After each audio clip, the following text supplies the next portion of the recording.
আপনারা জানেন যে এই পদ্ধতিতে বাংলাদেশে নির্বাচন হয়ে আসছিল, এই নির্বাচনের মাধ্যমে আমরা লক্ষ্য করেছি ফ্যাসিস্ট চরিত্রের সরকার তৈরি হয়।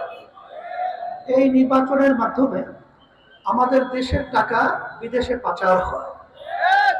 গত 24 এবং 5ই আগস্ট আপনারা যে গণ অভ্যুত্থান দেখেছেন, সেই গণ অভ্যুত্থানে ফ্যাসিস্ট সরকারের যে ভূমিমন্ত্রী ছিল, তার একারই 3টা দেশের ভিতরে বাড়ির সন্ধান পাওয়া গেছে 620টার মতো বাড়ি, যার মূল্য প্রায় 5,700 এত কোটি টাকা। এ টাকা কি তার বাপ এবং দাদা রেখে গেছিল? এ টাকা আপনার আমার কষ্ট অর্জিত সম্পদ, ক্ষমতার চেয়ারে বসে ওরা বিদেশে পাচার করে বিভিন্ন জায়গায় বেগম পাড়া তৈরি করেছে। আপনারা দেখেছেন যে এই দেশের ভিতরে আয়নাঘর তৈরি হয়েছে, আইয়ামে জাহিলিয়াতের ইতিহাসকেও হার মানিয়েছে।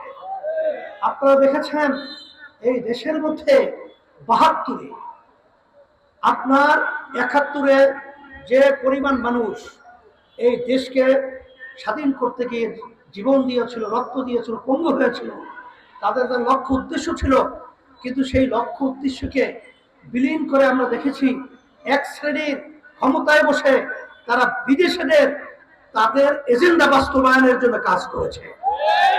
এর পরিবর্তন আমাদের কি করতে হবে?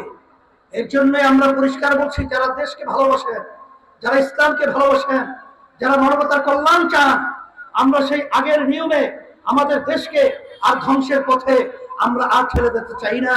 আর ঠেলে দেওয়া ঠিক হবে না। অনেকে পিয়ারের ব্যাপারে প্রশ্ন তুলেছেন।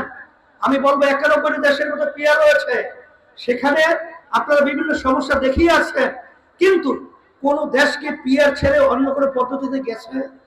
যদি নাই যে থাকে, তাহলে বুঝতে হবে যে এই পদ্ধতিটা সবার জন্যই কল্যাণকর।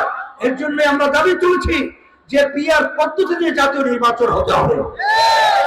আর সাথে সাথে বর্তমান সরকারকে আমরা বলবো যে আপনারা এসেছেন, আপনি কমেন্ট আমাদের সামনে কমেন্টমেন্ট করেছেন কি 3টা সংস্কার এবং দৃশ্যমান বিচার, এবার জাতীয় নির্বাচন।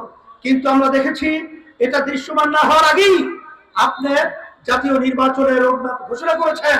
আমরা বলবো যে আপনাদের উপরে নিশ্চয়ই কোথার থেকে একটা অচেনা জিন সওয়ার হয়েছে। এই জিন সওয়ারের মাধ্যমে